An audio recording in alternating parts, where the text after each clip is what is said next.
What? Come on, Okay. Sheffin. Let's get into drafts.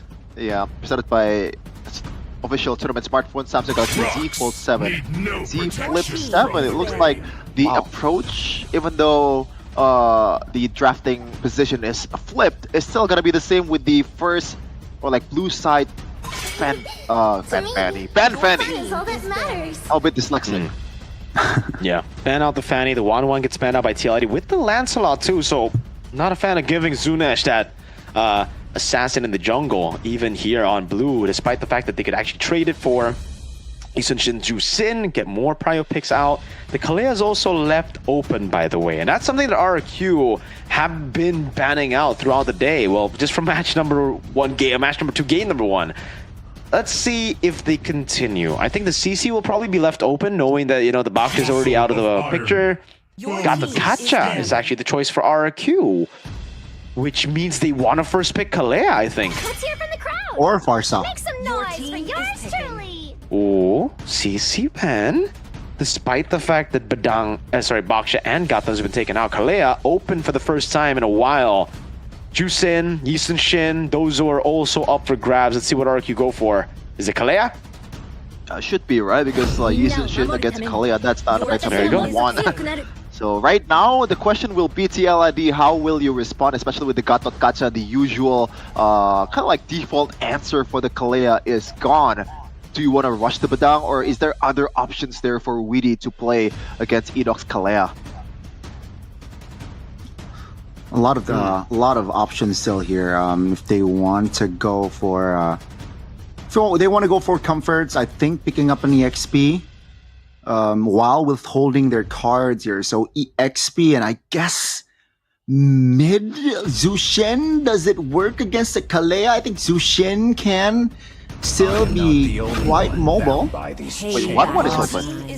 Wow, it's No, gonna be the it's not. EXP It's and banned. Oh no, it's not. Okay, my bad. EXP I'm kinda and blind. Farsa, man. It's gonna be EXP and mid. So yeah, quite bold here. So that Farsa is gonna be forced on towards that Purify. This looks like a free glue game, dude. They don't even need to go juice in now. They could go for a mid laner later on, and because Rins has a ton of heroes in the mid lane, they can actually pick up the glue plus the Kalea. It's a crazy counter to the Phoveus, and then pick up an assassin in the jungle. I think the Hayabusa works. If they don't want to go Hayabusa, I think picking up the Yisun Shin is fine. Yeah, again, I said Yisun Shin earlier. Yisun Shin is still pretty okay here. You already have proper lock against the Phoveus, but the safe choice would probably just be still juice in and then the YSS or a jungle, a different jungle. Unless they want to flex it all the way. They go Fredrin and Yeve. Wow. So they want to double down on locking the Phoveus. If the Phoveus jumps, dude, he's so cooked. This looks like a really cute draft. I don't know if I can explain that more in detail. I feel like it feels too honest from RRQ. I don't know. I think it's again just RRQ. They're trying to have more mid control, definitely, right? With the Fred, with the Kalea and the Yves pickup, and yeah, let's see. With this, I feel like their TLID should not contest Turtle. Such a strong composition, but with the Mathilda, is this just a deny tool as well? I'm not sure that's gonna be the case. I think it's more the fact that the Phoveus Mathilda, it's the usual combo when TLID won that MPL ID, but the Beatrix ban is quite interesting. I guess you don't want to miss out on the potential Kalea Beatrix combo if you are RRQ, but you have proper punish already for the Beatrix. Yeah. The Mathilda Phoveus combination is pretty solid, usually, but this actually puts them in a tough spot because you can already see the jungle is getting banned out by RRQ. Whoa. I think the next jungle that... Oh, they're actually taking away the combo with the Kalea plus the Beatrix. Yeah, the instant takedown combo that we're used to, but I'm not... Again, back to RRQ, I'm thinking banning out the Haya is going to be alright here, right? Because clearly what they want is a Joy or a Yisun Shin on TLID side.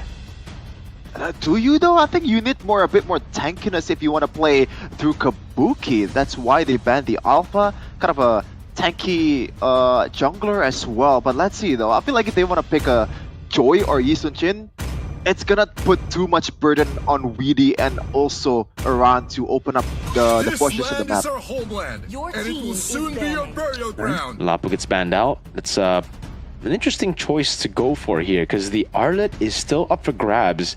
I guess TLID are thinking that Phoveus is already a good counter to the Arlet, which is true, but RRQ already have the Kalea and then the Fredgen to lock you down, so the instant reset on the Vengeance is going to get more value out of just the Phoveus counter to dashes. All who dare stand in my way Your will be team- devoured. Wow. Oh man. Respect Wow, from the this ISL is- qualifiers there, yeah? The Hanzo, we saw that against Cambodia. Yeah, we saw that, but it did not work well for the TLID side. And yeah, I don't know. I think TLID now, they are quite limited here for Joe, especially. What do you want to go for? That Mathilda pick is looking like it's really iffy now, looking at it. So TLID, what will they go for? Is it just purely Mathilda Phoveus combo? Is it not outdated? Your team is picking. Just go for the Harith here for TLID. RRQ have two ways to tackle this now. They could go for the Arlet pick into a carry, which is going to be good with the Kalea, or they could just play normal MLBB, you know? Don't overthink it. Play with a Granger and then the Arlet. Esmeralda. Let's go. Esmeralda You wanna would be go good, there? right? Yeah. Your team is Esmeralda? Oh, the Harith and the Phoveus. That's true too. And the But I thought they were Mathilda. building towards the... and the Mathilda too. But I thought they were actually building towards an Arlet pick just here. Okay. They go Irithel actually, so not even the Carrier Granger. A lot of mobility. Okay. Man, I don't think you want to go for an assassin at this point, Mirko. Now No. the options are super limited here. I don't think there's a good answer. Exborg? Let's see. Nah, against a Eve? Yeah, I don't you're think right. so, man. Not against the But Eve. I Poked guess- down way too easily. Bumblebee reporting for duty. Oh man. Wow. Oh, it is Exborg. Damn. Again. Nice call, but TLID Yeah. again, yeah, very dependent on winning team fights. As RRQ Hoshi have much more of a way to pick up, play it slow, go for the side control, and win out the lanes easily. So there you have it, guys. What do you guys think? I think personally RRQ should have the better draft and should be able to take the dub here, unless Team Liquid ID get a monstrous team fight Turtle 1 and 2. Yeah, for sure. They need to snowball right from the get-go in the early game. If they can win it, they have a fighting chance. So a lot on the shoulders of Iran here as one of the carries for the first two objectives. Let's see. From the lineup rating and also counter index, RRQ is favored by quite a bit. Game number 2 is gonna be underway. The rematch of the grand finals of season 14. Kings of Kings takes on the Cavalry. Will they be able to find this game and make it a 2-0, or perhaps the Cavalry finds a way back and force us to a game 3? Let's see it here. Taking a look at the items, the emblems, sorry, and the battle spells. 3 Purifies on the board with a Flicker for Aran and no Purifies on the other side. There's not a lot of big lockdown from TLID for RQ to really all out respect that. So yeah, it's quite standard here as Rez is actually going for the level 1 fight against Aran, clears it out really well, goes for the regen. And for the emblems, nothing too crazy. Maybe, I guess, Zunesh also going for the Impure Rage instead of the Concussive Blast here is something to note.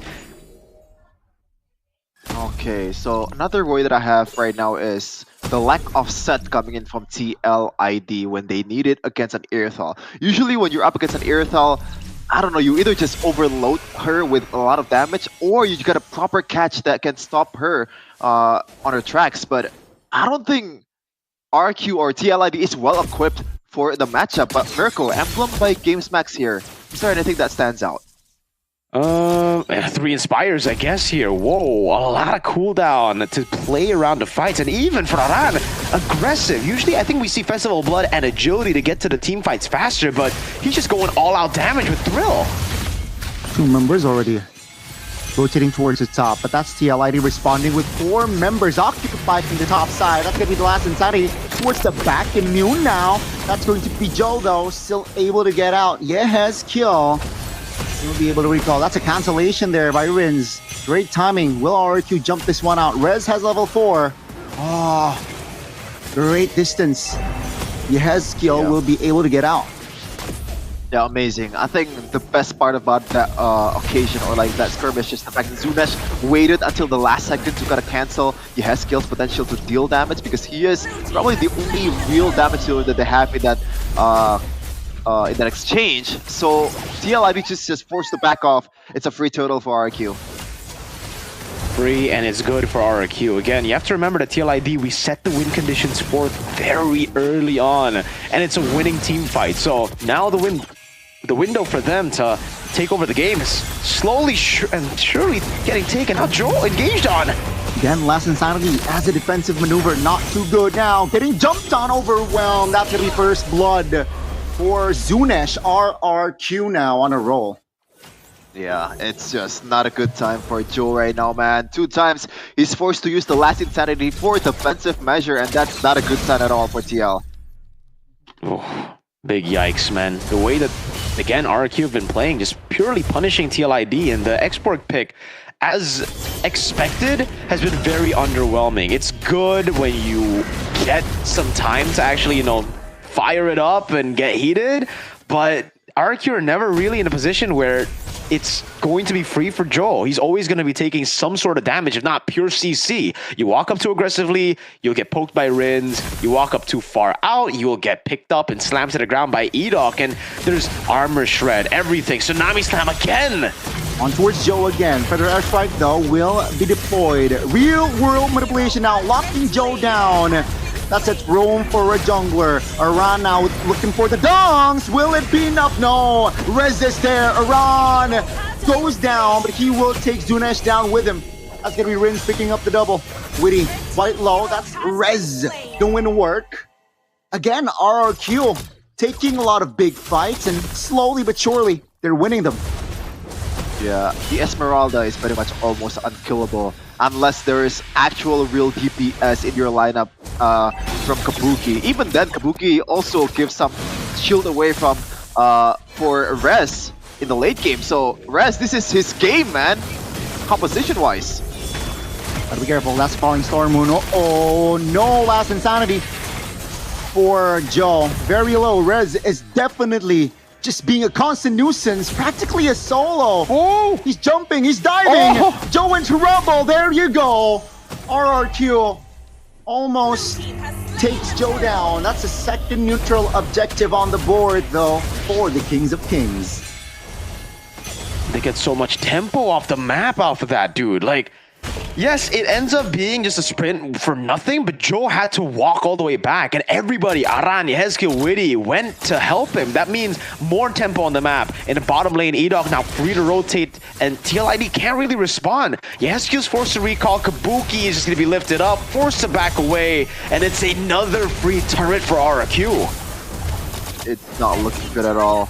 At this point, like, what to do? Because clearly the objective game should be in RRQ's advantage by quite a lot in this third exchange or second exchange. And they don't have a set, they don't have a catch either to punish the other side of the lane. Meanwhile, though, Tsunami Slam. That's a Purify, though, for Kabuki. Last Insanity, Shaman Force pop. Edok in trouble. That's going to be the first Last Insanity kill. Kabuki isolated, stuck there in the real world manipulation. Toy finds the double, and that's just again RRQ finding the right Reds. Oh man, there you go. Just again, just the delay. RRQ, they're just controlling the map, man. That's a worse trade than Luka Doncic for Anthony Davis. That was Joe, like, all for Edok. That's it. That's what they get. Hey, I don't usually say this, but I agree. That is worse than Nani Madueke for 65 million euro, bro. That's ridiculous. TLID went for Edok, used everything for Edok. That was crazy. This is... Oh my god, we have to see the replay here, presented by Official Tournament Smartphone. Yes, the Purify gets baited, but that's not everything. You don't lose out your base when you have your Purify get baited out. They were fighting like that was the main win condition. Having the Purify, having a trade for the Purify. It ends up being Edok for everyone. And TLID, they might have had a chance to come back earlier. Feather Airstrike coming down. They can't even fight this. There's no way. They might have had a chance earlier, but now they're cooked. Uh-oh, Purify triggered. Last turtle will fall to the hands of RRQ. So yeah, just TLID here being on the back foot. Yeah, this is just a tough game overall for TLID. Once again, the draft just sets himself on fire right from the get-go. I can't even blame Joe at this point. He gotta find something. But you know, it's not Edok with the last insanity and like 5 ultimates for the Rome Kalea. But you know, someone has to try. And Joe, like, he's not given the right ammunition to flourish. Not enough heal from the side of TL. Zunesh now with the taunt. Rez just covering. That's the guiding win. Reposition Joe. 70 seconds on the clock for our first Lord, and RRQ, they are taking it slow. Dude, there's not much you could do if you're Joe in this position. It's tough, Chef. And we gotta take a look at the in-game equipment. The Faraga armor is just nothing right now to RRQ. Only a brute force, so he's going for more tenacity. Zunesh is too tanky. Edok! Uh-oh, onto a Joe. Real world manipulation now. Will he deployed? That's going to be torn into a ball down. That's going to be traded for Edok as well. 2 for 2. Oh my goodness, the damage will be enough to take Joe down as the base turret's passive in the bottom side will go down. RRQ, what a fight though. What a scrappy fight. Yeah, it is scrappy for RRQ especially, and even though RRQ kind of like make a mistake there, too much overextension towards TLID that can actually punish quite well, it ended up to be a trade that favors them. They can afford it. They can afford that messy gambling kind of approach. As long as all of their deaths are still just on Edok, it's all good, dude. Well, not just Edok, but Edok and Zunesh mainly.